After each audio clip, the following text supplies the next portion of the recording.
another story that came out this week, which was the Bill Winters at Standard Chartered. He got caught. So just to backtrack a little bit, imagine working at a bank and hearing your CEO at a conference call you lower value human capital.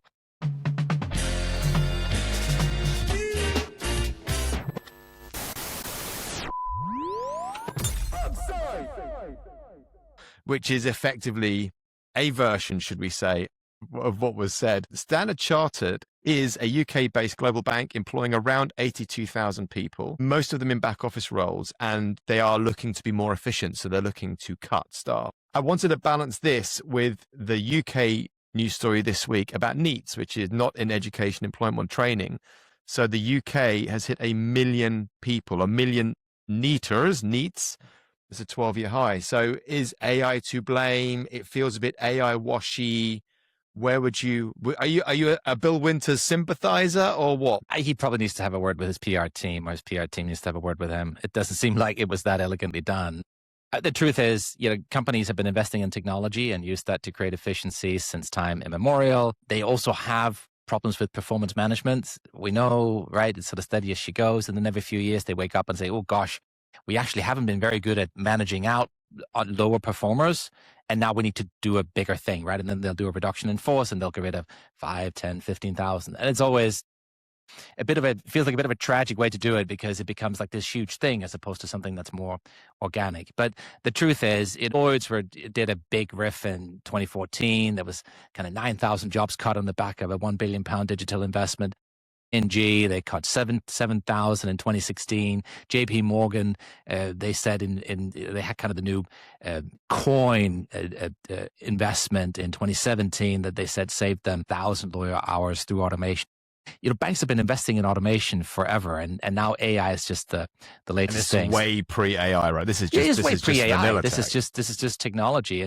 But what will happen, of course, is you wake up and you're saying, look, there's efficiency, we can invest here, and then we can use that to reduce some heads. Okay, fine. Some of it is performance management. Some of it is automation. I think there's a mixture. We know that about 59% of hiring managers, they admit framing cuts as AI driven because they feel it appeals to stakeholders. Goldman's is saying that it's actually very few jobs that are genuinely AI displaced. There was a really interesting study in the FT coming out this morning, John Burns Murdoch, who did you sent it to me. Yeah, who sort of said, look, new studies are saying there is a very, very strong database evidence that the lack or the reduction in hiring of younger workers correlates with remote work as opposed to AI. And they've done both from terms of when did it start, how intense has it been, and what sectors does it correlate with in terms of sectors where remote work is easier and is used more, has seen a bigger reduction in the hiring of juniors.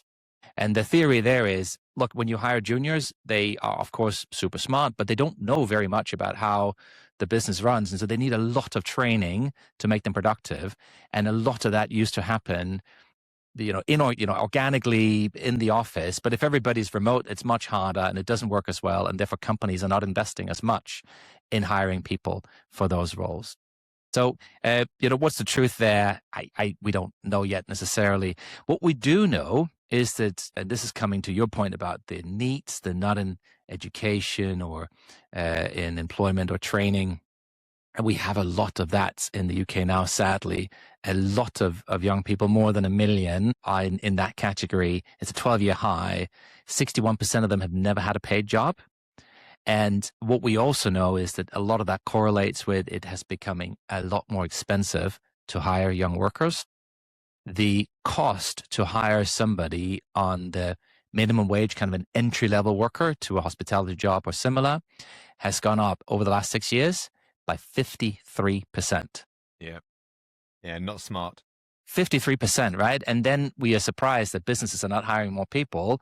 And, companies in hospitality and elsewhere are saying, we just can't afford it. It's just too expensive. There's no joined-up thinking, is there? But, I mean, there's no point. I don't want to go into bashing, government bashing is pointless, but there's really no joined-up thinking here. The point is, it's very easy to then say AI, AI, AI.